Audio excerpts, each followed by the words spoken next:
Item ಯಾವುದೇ ಇರಲಿ try ಮಾಡಿ ಆಚಿ ಚಿಕನ್ ಮಸಾಲಾ. ಎಲ್ಪಿಜಿ ಅಭಾವದಿಂದ ಆಟೋ ಚಾಲಕರ ಸ್ಥಿತಿ ಕೇಳತೀರದಾಗಿದೆ. ದಿನ ಬೆಳಗಾದ್ರೆ ಸಾಕು ಬಂಕ್ಗಳ ಎದುರು ಕಿಲೋಮೀಟರ್ ಗಟ್ಟಲೆ ಕ್ಯೂ ನಿಂತು ಇಡೀ ದಿನ ಅಲ್ಲೇ ಕಳೆಯುವಂತಾಗಿದೆ. ಸರಿಯಾಗಿ ಬಾಡಿಗೆ ಇಲ್ಲದೆ ಚಾಲಕರು ಕಂಗಾಲಾಗಿದ್ದಾರೆ.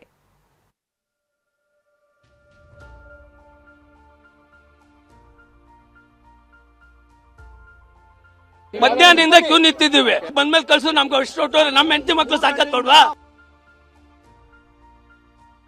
ಅದಕ್ಕೆ ಇಲ್ಲಿ ವೇಟ್ ಮಾಡ್ತಾ ಇದ್ದೀನಿ. 6 ಗಂಟೆಗೆ ಓಪನ್ ಅಂತ ಹೇಳ್ತಿದ್ದಾರೆ, ಅದಕ್ಕೆ ವೇಟ್ ಮಾಡ್ತಾ ಇದ್ದೀನಿ. ಮನೆಗನ ಗಾಡಿ ಹೋಗಲ್ಲ, ಅದರಿಂದ ವೇಟ್ ಮಾಡ್ತಾ ಇದ್ದೀನಿ ಸರ್.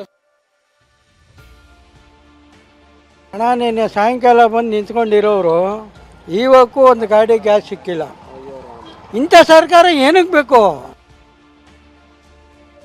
ಊಟ ಇಲ್ಲ, ನಿದ್ರೆ ಇಲ್ಲ, ಎಲ್ಲಂದ್ರಲ್ಲಿ ಮಲಗಿದ್ದಾರೆ. ಆಟೋದಲ್ಲೇ ನಿದ್ರೆಗೆ ಜಾರಿದ್ದಾರೆ. ಇನ್ನು ಕೆಲವರು ಗ್ಯಾಸ್ ಈಗ ಸಿಗುತ್ತೋ ಆಗ ಸಿಗುತ್ತೋ ಅಂತ ಕಾದು ಕುಳಿತಿದ್ದಾರೆ. ಮಕ್ಕಳ ಸ್ಕೂಲ್ ಫೀಸ್ ಕಟ್ಟೋಕೆ ದುಡ್ಡು ಬೇಕು, ದುಡಿಮೆ ಇಲ್ಲ ಅಂತ ಚಾಲಕರು ಆಕ್ರೋಶಗೊಂಡಿದ್ದಾರೆ. ಅದೇ ಸುಮಾರು ಸ್ಕೂಲ್ಗಳಲ್ಲಿ ಅಡ್ಮಿಷನ್ಗೆ ಫೀಸ್ ಕಟ್ಟು ಅಂತಾರೆ. ಇವ್ರ ಹತ್ರ ಆಟೋದಲ್ಲಿ ದುಡ್ಡು ಕಟ್ಟಕ್ಕೆ ಎಲ್ಲಿದೆ ದುಡ್ಡು? ಬಂಕ್ಗಳ ಮುಂದೆ auto gas no stock board. Kilometre ಗಟ್ಟಲೆ ಆಟೋಗಳ ಕ್ಯೂ, ರಾತ್ರಿ ಇಡೀ ಚಾಲಕರ ಜಾಗರಣೆ. ಕೊಲ್ಲಿ ರಾಷ್ಟ್ರಗಳಲ್ಲಿನ ಯುದ್ಧ ಕರುನಾಡಿಗೂ ಹೊಡೆತ ಕೊಟ್ಟಿದೆ. ಅದರಲ್ಲೂ ತೈಲ ಮತ್ತು ಇಂಧನ ಸಮಸ್ಯೆಯಿಂದ ಆಟೋ ಚಾಲಕರ ಗೋಳು ಹೇಳತೀರದಾಗಿದೆ. ಬೆಂಗಳೂರು ಸಾರಿಗೆ ಸಂಪರ್ಕ ಕೊಂಡಿಯಾದ ಆಟೋ ಚಾಲಕರ ಬದುಕು ಬೀದಿಗೆ ಬಂದಿದೆ. ನೋ ಸ್ಟಾಕ್ ಬೋರ್ಡ್ ಇದ್ರೂ ರಾತ್ರಿ ಇಡೀ ಬಂಕ್ ಮುಂದೆ ಕ್ಯೂ ನಿಂತಿದ್ದಾರೆ.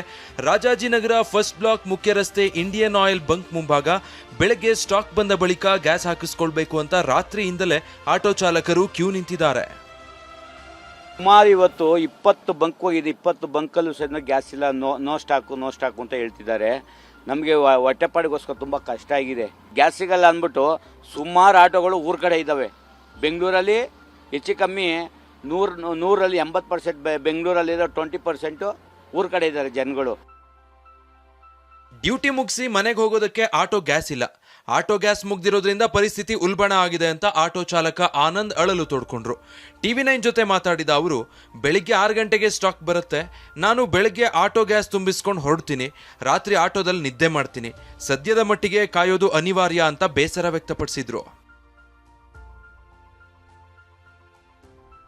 ಸರ್, ಇದು ನಾಗಸಂದ್ರ ಮನೆ, ಅದಕ್ಕೆ ಇಲ್ಲಿ ವೇಟ್ ಮಾಡ್ತಾ ಇದ್ದೀನಿ. 6 ಗಂಟೆಗೆ ಓಪನ್ ಅಂತ ಹೇಳ್ತಿದ್ದಾರೆ, ಅದಕ್ಕೆ ವೇಟ್ ಮಾಡ್ತಾ ಇದ್ದೀನಿ. ಮನೆಗನ ಗಾಡಿ ಹೋಗಲ್ಲ, ಅದರಿಂದ ವೇಟ್ ಮಾಡ್ತಾ ಇದ್ದೀನಿ ಸರ್.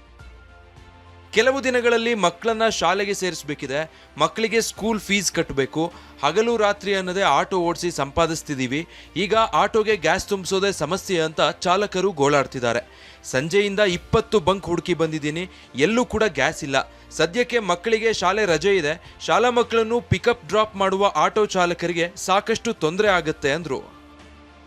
ಮುಂದಕ್ಕೆ ಮಕ್ಕಳಿಗೆ ಅಡ್ಮಿಷನ್ಗೆ ದುಡ್ಡು ಹಂಚಬೇಕು. ಇವಾಗ ನೆಕ್ಸ್ಟಿಂದ ಅಡ್ಮಿಷನ್ ಮಾಡ್ತಾರೆ. ಮೇ ತಿಂಗಳಿಂದ ಅಡ್ಮಿಷನ್ ಮಾಡಬೇಕು. ಅದೇ ಸುಮಾರು ಸ್ಕೂಲ್ಗಳಲ್ಲಿ ಅಡ್ಮಿಷನ್ಗೆ ಫೀಸ್ ಕಟ್ಟು ಅಂತಾರೆ. ಇವ್ರ ಹತ್ರ ಆಟೋದಲ್ಲಿ ದುಡ್ಡು ಕಟ್ಟಕ್ಕೆ ಎಲ್ಲಿದೆ ದುಡ್ಡು?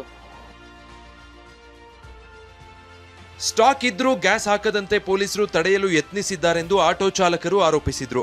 ಹೀಗಾಗಿ ಬೆಂಗಳೂರಿನ ಮತ್ತಿಕೆರೆ ಮುಖ್ಯ ರಸ್ತೆಯ ಟಾಟಾ ಇನ್ಸ್ಟಿಟ್ಯೂಟ್ ಡಿ ಗೇಟ್ ವರೆಗೂ ಆಟೋಗಳು ಕ್ಯೂ ನಿಂತಿದ್ವು. ಇದರಿಂದ ಕೆರಳಿದ ಆಟೋ ಚಾಲಕರು ಪೊಲೀಸರ ಜೊತೆ ಮಾತಿನ ಚಕಮಕಿ ನಡೆಸಿದ್ರು. ಅವ್ರು ಹೇಳ್ತಾ ಇದ್ದಾರೆ 12 ಗಂಟೆ ಆಗ್ತೀವಿ, 12 ಗಂಟೆವರೆಗೂ ಅಂತ. ಇವ್ರು ಮಧ್ಯಾಹ್ನ ಮುಗಿಸ್ತಾ ಇದ್ದಾರೆ. ಪೊಲೀಸ್ನವ್ರು ಮುಚ್ಚಿಸ್ತಿದ್ದಾರೆ. ಕೇಳಿ, ಯಾಕೆ ಮುಗಿಸ್ತಾ ಇದ್ದಾರೆ ಕೇಳಿ. ರಾಜಧಾನಿ ಬೆಂಗಳೂರಲ್ಲಿ ಆಟೋ ಗ್ಯಾಸ್ಗಾಗಿ ಚಾಲಕರ ಪರದಾಟ ಹೇಳತೀರದಾಗಿದೆ. ಗ್ಯಾಸ್ಗಾಗಿ ಆಟೋಗಳು ಸಾಲುಗಟ್ಟಿ ನಿಂತಿವೆ. ಹೆಬ್ಬಾಳದ ನಾಗನಹಳ್ಳಿಯಲ್ಲಿ ಪೆಟ್ರೋಲ್ ಬಂಕ್ನ 2 ಕಡೆಗಳಲ್ಲಿ ಆಟೋಗಳು ಸಾಲಾಗಿ ನಿಂತಿದ್ವು. ತಡರಾತ್ರಿ ಅನ್ನದೇ ಹಗಲು ರಾತ್ರಿ ಇಡೀ ಆಟೋ ಗ್ಯಾಸ್ಗಾಗಿ ಪರದಾಡುವಂಥ ಪರಿಸ್ಥಿತಿ ನಿರ್ಮಾಣ ಆಗಿದೆ. ಆಟೋ ಚಾಲಕರು ಯಾವ ರೀತಿಯಾಗಿ ತಡರಾತ್ರಿ ಆದರೂ ಕೂಡ ಕ್ಯೂನಲ್ಲಿ ನಿಂತು ಆಟೋ ಗ್ಯಾಸ್ಗಳನ್ನು ತುಂಬಿಸಿಕೊಳ್ಳುವ ಸಲುವಾಗಿ ನಿಂತಿದ್ದಾರೆ ಅನ್ನೋದನ್ನು ಗಮನಿಸಬಹುದಾಗಿದೆ. ತಡರಾತ್ರಿ ಇದೀಗ 12:30 ಆಗಿರತಕ್ಕಂಥದ್ದು. ಬೆಂಗಳೂರಿನ ಹೆಬ್ಬಾಳದ ಪಟೇಲ್ ಮುನಿಯಪ್ಪ ರಸ್ತೆಯಲ್ಲಿ ನಾವಿದ್ದೇವೆ. ನೀವು ಈಗಾಗಲೇ ಗಮನಿಸಬಹುದಾಗಿದೆ. ಈ ಒಂದು ಪಟೇಲ್ ಮುನಿಯಪ್ಪ ಲೇಔಟ್ನ ಮುಂಭಾಗದಲ್ಲಿರ್ತಕ್ಕಂಥ ರಸ್ತೆಯಲ್ಲಿ ಯಾವ ರೀತಿಯಾಗಿ ಆಟೋ ಚಾಲಕರು 106 ಆಟೋ ಚಾಲಕರು ಕ್ಯೂನಲ್ಲಿ ನಿಂತಿದ್ದಾರೆ ಅನ್ನೋದನ್ನು ಗಮನಿಸಬಹುದಾಗಿದೆ. ಇನ್ನು ಬಾಣಸ್ವಾಡಿಯಲ್ಲಿ ಆಟೋ ಚಾಲಕರ ಗೋಳು ಕೇಳೋರಿಲ್ಲ. LPG ಗ್ಯಾಸ್ಗಾಗಿ ಹೆಚ್ಚಿನ ಪ್ರಮಾಣದಲ್ಲಿ ಆಟೋಗಳು ನಿಂತಿದ್ವು. LPG ಆಟೋ ಗ್ಯಾಸ್ಗಾಗಿ ಹಗಲು ರಾತ್ರಿ ಎನ್ನದೇ ಚಾಲಕರು ಸೆಣಸಾಡ್ತಿದ್ದಾರೆ. ಬಾಣಸವಾಡಿಯ ಹೈ ಡ್ರೈವ್ ಬಂಕ್ನಲ್ಲಿ ಗ್ಯಾಸ್ ನೋ ಸ್ಟಾಕ್ ಅಂತ ಬೋರ್ಡ್ ಹಾಕಿದ್ದಾರೆ. ಬೆಳಗ್ಗೆ 9 ಗಂಟೆಗೆ ಕ್ಯೂನಲ್ಲಿ ನಿಂತಿದ್ರು ನೋ ಗ್ಯಾಸ್ ಅಂತಿದ್ದಾರೆ. ಗ್ಯಾಸ್ ಸಿಗದಿದ್ರೆ ನಾವು ಸೂಸೈಡ್ ಮಾಡಿಕೊಳ್ಬೇಕಿದೆ ಅಂತ ಆಟೋ ಚಾಲಕರು ಅಳಲು ತೋಡ್ಕೊಳ್ತಿದ್ದಾರೆ. ಅಡ್ಮಿಷನ್ ಮಾಡಿಸ್ಬೇಕು, EMIಸ್ಗಳು ಬರುತ್ತೆ, ಏನೇನೋ ನಮಗೆ ತುಂಬಾ ಜವಾಬ್ದಾರಿಗಳಿರುತ್ತೆ.